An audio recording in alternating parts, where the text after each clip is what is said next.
Okay, so hello everyone and welcome to our webinar about the mobile banking threats.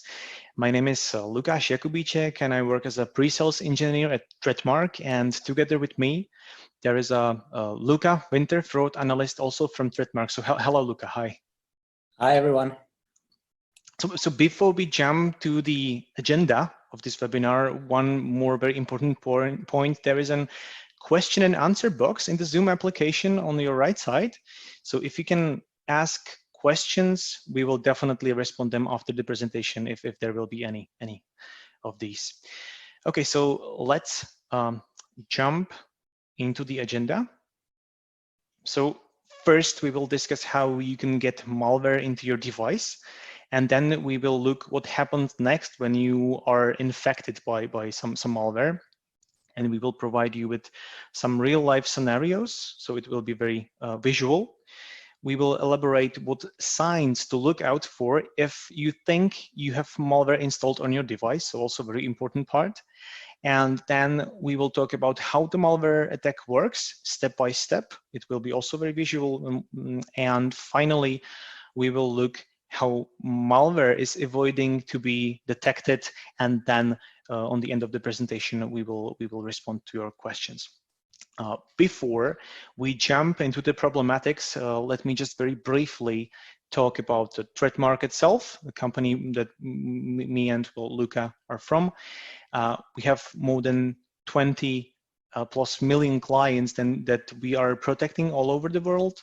We have more than 50 experts on board with a strong focus only on one product that is dedicated to the banks exclusively, which is the AFS, but I will talk about it later on. And below, you can see some of our clients. You can see that we are already trusted by world's leading banks, so you can see their logos over there. And in the right bottom corner, you can also see some of our awards. Most recent one is the Ernst & Young Entrepreneur of the Year, which was won by our CEO, Michal Tresner. So the data about mobile malware was provided by our solution called Anti-Fraud Suite, for short AFS, as I mentioned. To be more specific, the data is provided from its own one module on the bottom called AFS threats. So it's indicated below in the green box. So all data is extracted because of this specific module. In total, AFS has 3 modules which can be used either separately or as all-in-one anti-fraud and threat detection solution. And this webinar will show only a small portion of what AFS can detect with a focus to the financial malware for mobile phones. So let's start with the ways how you can get infected. So this is very important part. There are basically 3 most common ways how to get malware into your device. First, it might be shared via link in some SMS. So you can receive some message, motivates you to download some application from some URL. So it might seem that it's sent from your friend, or it might seem that it was the bank who sent it. And after you click on the URL, you will download the application, and basically the malware is installed. The second option or second way how malware can get into your phone is when you are using some let's say untrusted source, untrusted repository. Like there are lots of ways how to get it, but if you will use some shady repositories like getjar, Aptoid, or up-to-down, it's very likely that among the application that you will install, there will be some application compromised. There are other, let's say, means, other sources. For instance, you can download the application through the BitTorrent. You can also download it directly from some file sharers and will directly install it into your mobile. And of course, you can get also infected from the Google Play Store. But Google is trying to fight it. But if you're not careful enough, you will get infected anyway. So there are lots of malware applications to be downloaded from the Google Play. And the last, and this is definitely not likely, but it happened several times before, Trojanized app. So perfectly legitimate app that you have installed in your device falls into the hands of the fraudster and get compromised. And then you just download the bad update. From that moment, when you update it, you are infected. So I have put here the famous case of QRecorder, as you can see on the screen of my mock-up phone here. But it was a bit complicated than that, and we will talk about it as well later in this webinar. So what might happen next when you already got your malware installed in your device? So what will happen next? Most common scenarios are as follows. So SMS grabbing, overlay abuse, accessibility abuse, and Trojanization of the app. So these are most common. Let's dig deeper into each of them. So first will be the SMS grabbing. So this attack allows the attacker to read any SMS on the victim's device and forward it to himself. So either through the HTTP request or simply by sending it as another SMS. So very lucrative types of SMS messages for attackers are two-factor authentication messages, such as confirmation codes when you are logging into your bank, or when you are authorizing your payments. For that, one-time password so it needs for the fraudster these OTPs. So in the real life, it will work like this. So victims put credentials into the banking application, and then the victim is perfectly in the legitimate way requested to put the OTP, which is generated by the bank. But if this SMS lands to the victim's compromised phone, it can be redirected either, as I've mentioned, through the SMS or through the HTTP request directly to the fraudster. And this is not a complete attack. In this specific case, attacker still needs to have credentials, but he might obtain them in a different, let's say, manner. He could use social engineering before to get the credentials. He could use a malicious browser extension, overlay attack, or basically any other attack you might think of. Well, maybe now it's a perfect time to ask my first question to Luca. Luca, do you think that these attacks are still popular, and what is the actual trend? Can you tell us your experience from the Security Operations Center? Yeah, Lukas, this kind of attack is definitely still popular and still going on. Some applications have tried to circumvent this attack by switching to a separate application for authentication messages, so not sending them through SMS, but to this application, such as Google's Authenticator app, or directly to authenticator apps published by banks. And is the attacker able to steal the codes from these dedicated apps as well, as I mentioned, these authenticator applications? Yeah, that's possible too for the attacker, but it makes the job a bit more difficult for him.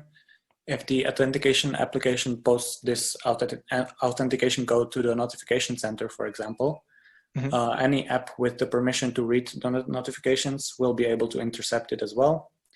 And even if the application shows the authentication code only inside of the app, some malware types are able to steal even these authentication codes by abusing accessibility service permission or by taking a screenshot of the device. Yes, we will talk about it later on in this presentation. Thank you. And maybe is there any easier technique how to steal the SMS from the victim? I've heard about the SIM swap. Can you elaborate a bit more about this? Yeah, so SIM swapping is an attack that consists of two phases. In the first phase, the attacker collects some personal information about the victim, such as the name or a lot of information through phishing or other social engineering forms. And then in the second phase, he uses this stolen information. He calls up the victim's phone service provider and asks them to basically port the victim's phone number to a new SIM card, which is under control by the attacker. This allows the attacker to intercept the two-factor authentication messages. These fraudsters sometimes even have a person on the inside with the phone service provider, which allows them to SIM swap more easily. And the person on the inside basically gets some kind of commission for providing this service to the attacker. Okay, nice. And is there any general way how to be protected against, well, this SIM swap attack? Well, if you believe you yourself or somebody you know may become a victim of this kind of attack, you can contact your phone service provider and request this kind of porting of your phone number to a new SIM card to only be available if you request it in person, so not over the phone. This does not completely protect you, however. For instance, when the attacker has a person on the inside, that person can still perform the swap anyway. You can protect yourself against the SIM swap attack basically only by not having any authentication linked to your phone number at all. That's the only way to be sure. Yeah, I see. And well, leaving the SIM swap and getting back to the SMS grabbing, can you tell me some specific information I should be look at when searching for malware, which is well trying to resend any SMS from my phone either in my phone directly, or if I'm using some mobile device management tool, I mean MDM tool? Yeah, so if you're just on your phone, you can check the device, the apps and their permissions. What you're going to be looking for is any permissions related to SMS messages. Through the MDM software, you can also look for these permissions. The permissions that you're going to be looking out for are read SMS and receive SMS. They're pretty similar functionality-wise. Google is also introducing a new permission in Android 10, which may help with protecting these kinds of messages. It's called SMS Financial Transactions, but there's not many details available on this permission, so can't really tell much more. Okay, we will see. Thank you, Luca, for now. Okay, so moving on to another scheme that attacker might use, and this is the overlay or overlay abuse. Basically, Android provides a way for applications to show content on top of another application's content. So this can also be used legitimately by, for example, Facebook Messenger. So if you remember these bubbles with the avatars when you get a new message, this is a perfect example of overlays. Or maybe some screen recording application is using the very same permission. And this permission has also been abused by malware, where the malware shows a fake login screen on the top of the bank application, so you cannot see the difference. There are basically two most common overlay abuses. First, for interception of credentials, I've tried to make it more visible, so I will just replace, or let's say overlay the two layers, which indicates that whatever information you put in these invisible fields, which are drawn over the legitimate application, you are basically handing over it to the fraudster directly. So whatever you put there, it goes straight to the fraudster. As the second type of the overlay abuse blocks the content presented to you when malware app, for instance, asks for some strange permission. You are tricked by overlay saying totally different thing. So it will look like this. I've tried to visualize it again. This is the overlay, and this overlay is basically put on the top of the legitimate application. Basically, you don't even know what you are confirming. And if you are familiar with the malware scheme called cloak and dagger, this technique is describing the first part, the cloak part. And in the cloak and dagger, overlay abuse is used for activating the accessibility service over the user's behalf. So we will discuss that later on in this webinar. Luca, maybe another question to you. Is there any visual indication that there is an overlay, something like a glitch, that's something that I might notice when the overlay is drawing this layer? In this case, you may notice that you're unable to click anywhere else, that the phone doesn't respond to any clicks except for the button that the attacker intends you to click on. In this case, the allow button. Yeah, I see. Thanks. We were discussing, I was slightly brushing the topic of the accessibility service, which is a part of the Android operation system, and it allows people with different disabilities to use their phone without obstacles. And this is another, let's say, attack vector, another attack scheme that fraudsters are using. What initially started as a good idea was abused by fraudsters, and it's like the fraudster's wish came through, because you can easily eavesdrop the banking application if the user has this accessibility service enabled. And we were mentioning, or I mentioned the cloak and dagger.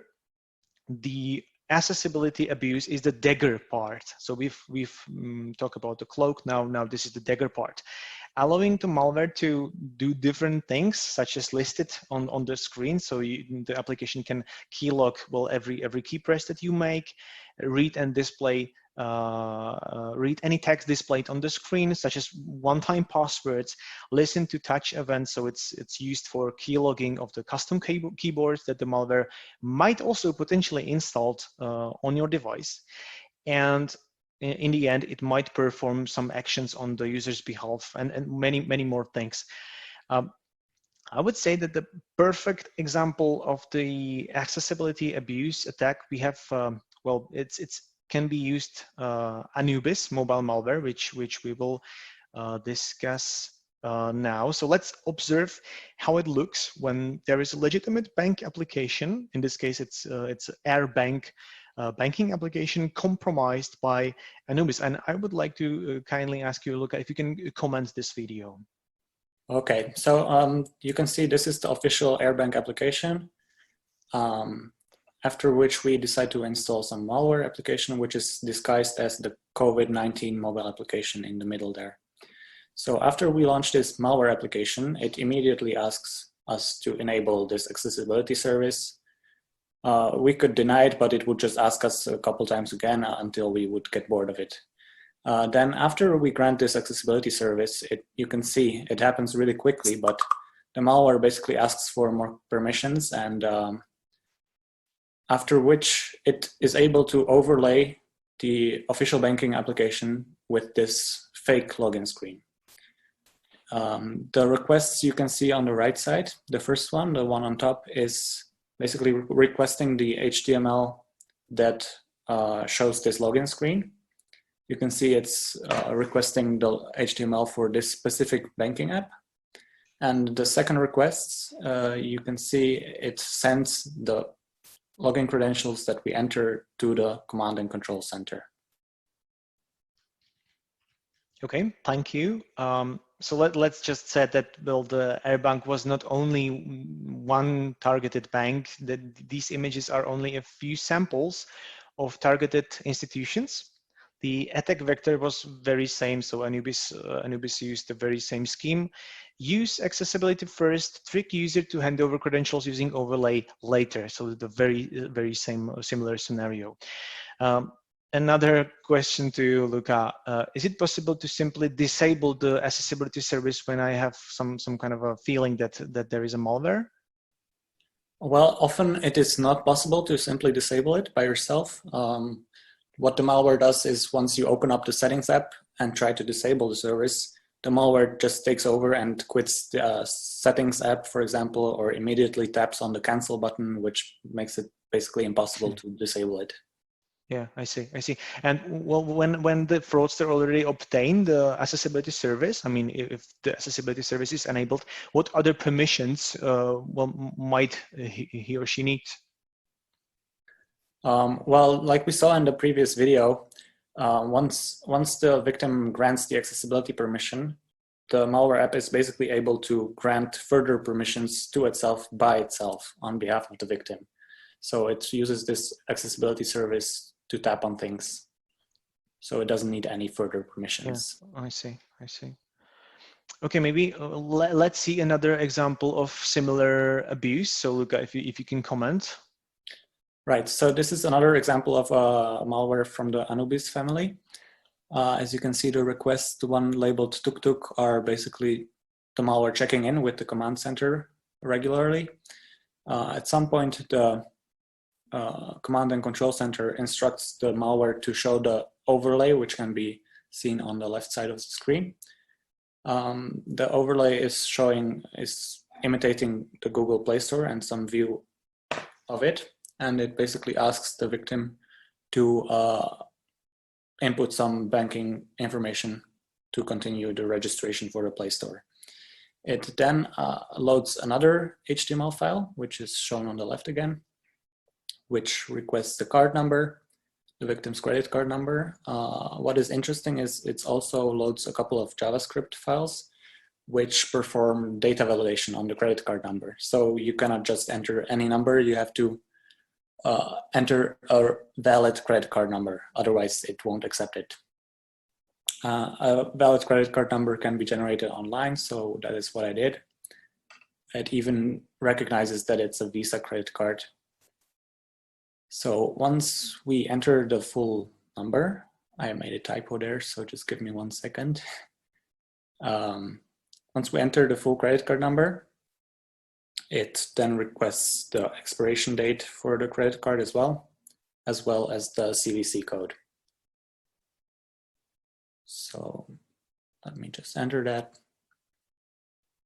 After this, we get presented with another screen requesting even more personal information about the victim. So I generated a whole fake identity including a birthday and an address and all of this, which after we input it, it gets sent to the command and control server.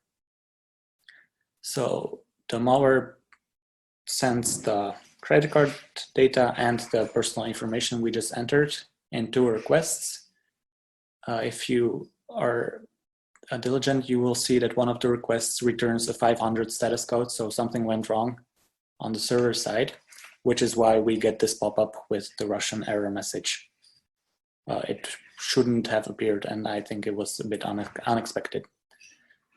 So when we inspect the data that was sent to the command and control server, we see that it includes some Russian text. It often does. So I had to use Google Translate since I don't speak Russian to see what it does. And it basically says it's grabbing the CC data, step 1. The next request was the same, just step 2. And this is not all that the malware was collecting. Just give me 1 second. So except for this, it also requests some Visa password, as you can see. And after we submitted this, it asks for some kind of sort code. And it says in the request that it's, again, grabbing CC data, step 3, and this sort code counts as step 4. So yeah, this is step 3. And once we enter the sort code, it makes another request with step 4. As you can see, the tuk-tuk requests keep on going. I think they were sent about once every 15 seconds as kind of a keep alive message, so the server knows that the device is still responding. This was the last step, after which it got stuck on this kind of loading loop, and I wasn't able to inspect it any further. Luca, one more question from my side. We have seen multiple different information is asked by malware, not only the credit card number and all the information associated with that, but there was also a name, address, and so on. What is the potential purpose of having all this data for the fraudster? Yeah, well, all of this personal data can be either used as part of the SIM swap attack as the first phase, collecting the personal information, or it may just be sold online to further attackers to abuse it further. Yeah, okay, understood. Thank you.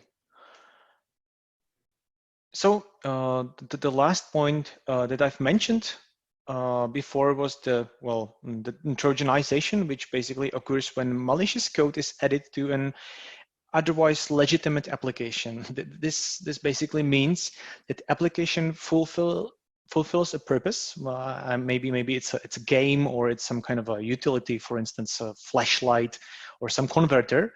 But on the top of that, it also contains a malicious code. And this is super rare attack because fraudster needs to have access to the source code of the legitimate app.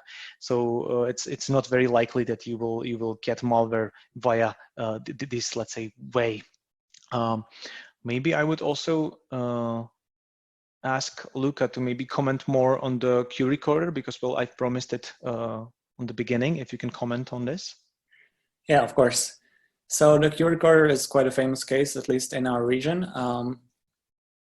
In this case, the developer of the official app, which can be seen on the right side there, decided to sell the source code of the app online, at which point some malicious actor bought the source code and added some additional functionality to this application, which led to the malware infection later on. The additional functionality consisted of requesting the accessibility service permission and the permission to write to external storage. So the malware app worked as a call recorder, while at the same time it was awaiting instructions from the command and control server. Once it received these instructions, it granted itself the further permissions and downloaded and installed another application which contained the real malware and overlay capabilities.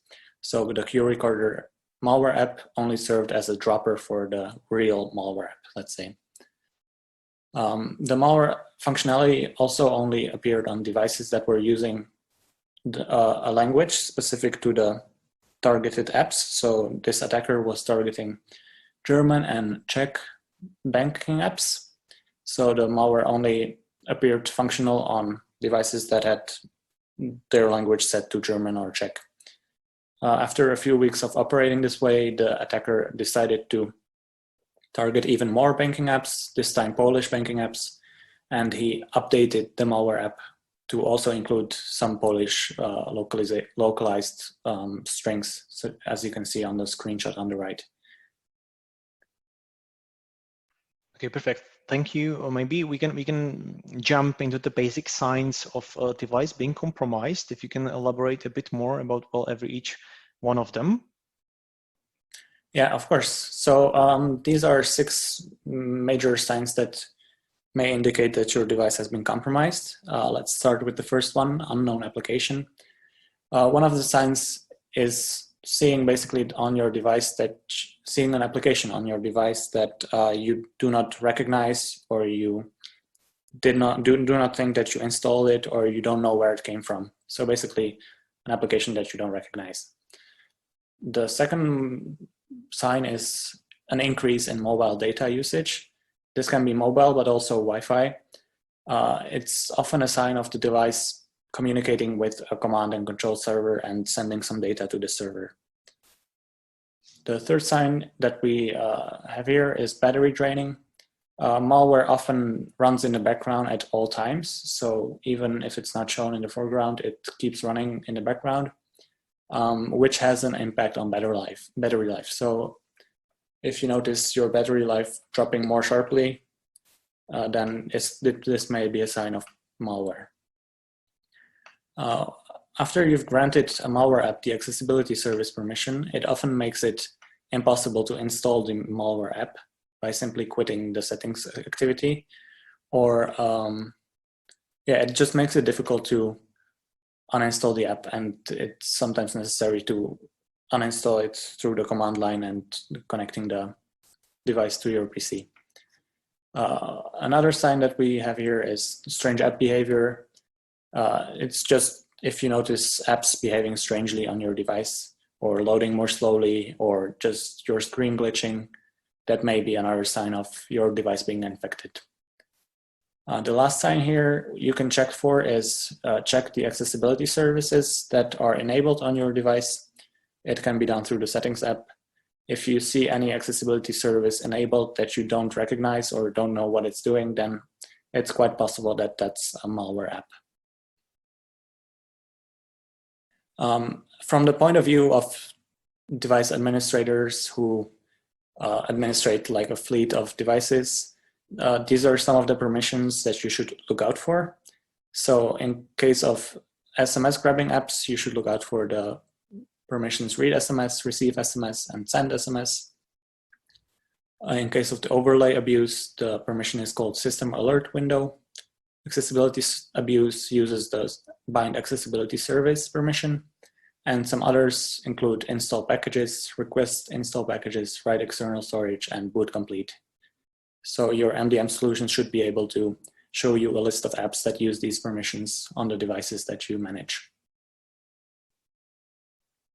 So the malware apps also use different kinds of techniques to avoid being detected and just to make the life of security researchers a bit more difficult when they analyze these apps. So they use some methods to check whether the app is being run in an emulator. Some of these techniques include the ones shown on this slide. So they check whether the device's battery level is decreasing or whether it stays constant or it's constantly charging. They also check whether the device's location changes or it stays in the same exact location all the time. On a real physical device, the location changes a little bit even if the device stays in the same room, for example. They also use accelerometer data to see if the device is moving up, down, if it's rotating, and so on. Like I mentioned in the QRecorder case, sometimes malware only activates if the device's language settings are set to a certain language. And the last technique, which is quite popular, is just delaying the malicious activity for a few minutes. So this can be a few minutes, but it can also be a few days, where it makes it harder to notice for security researchers what the malware app is doing. Okay, thank you, Luca. For that, maybe it's time to wrap up, and I've promised you that we will put some kind of a step-by-step malware vector elaboration. So here is it. The first step, the initial step, is when you've got malware installed. We were discussing that in the initial slides. And then as a second step, usually what let's say current these days malwares are doing is that they request the accessibility. And if the accessibility is granted, they will allow for themselves or permit themselves to draw overlay layers and read and send SMSs. So if the malware has these permissions, basically, if you then open the targeted bank application by malware, the malware will notice that and will redraw the overlay layer above the legitimate application and will extract the data. And that's how the fraudster gets the credentials in the first place. And as a additional step is the you previously gave the fraudster permission to access to the SMS. So if the bank is using one-time password SMS authentication for authorizing your payments, fraudster now has everything he needs to perform the transactions. So that would be all from our side. Thank you for your attention, and now it's time for your questions. If there's any, if you used the question and answer box in the Zoom, we will now observe it. And if you have any more questions related to what you have just heard, there are two mail addresses to me and to Luca. If you want more information, discuss things a little bit into more detail, you can write us down a message, and we will start talking with you. So thank you again for your attention. So let's see if there is any question. Yeah, Lukas, I see we have a question from Matthew Hines from the beginning of the presentation. I think we've answered that by the end of it. Yeah, exactly. Telltale signs that your phone has been attacked. Yeah, we've kind of addressed that. Yeah, it might be slow, it might drain your battery, and all these things that Luca already mentioned. Yeah, you're welcome, Matthew. And maybe Luca, this is more well aimed to you and your expertise. What about iOS? Well, we were discussing Android mostly. So do you have anything related to the iOS? Is it more safe, or how does it work? Well, iOS, we come across a lot less malware that is targeting iOS.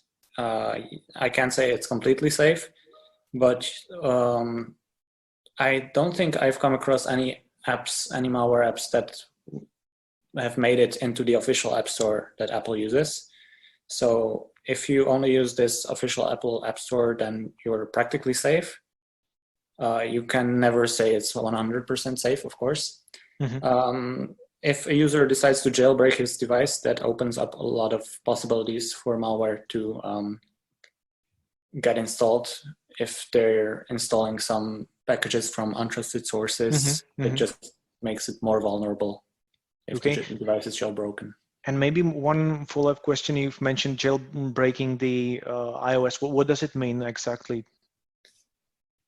Well, it means that you get access to the entire system. You can install packages from third-party stores as well. And you basically get elevated privileges over the whole system. Yeah. So similar to rooting Android devices. Yeah, I see. So if the malware will gets in, the damage can be way worse. Yeah. Okay, thank you. Yeah, it may be useful for people to know that they can watch back the presentation, right, Lukas? Yeah, that's exactly. Well, we will provide you with a link after the end of this presentation with the link to the video, to the recording of the session.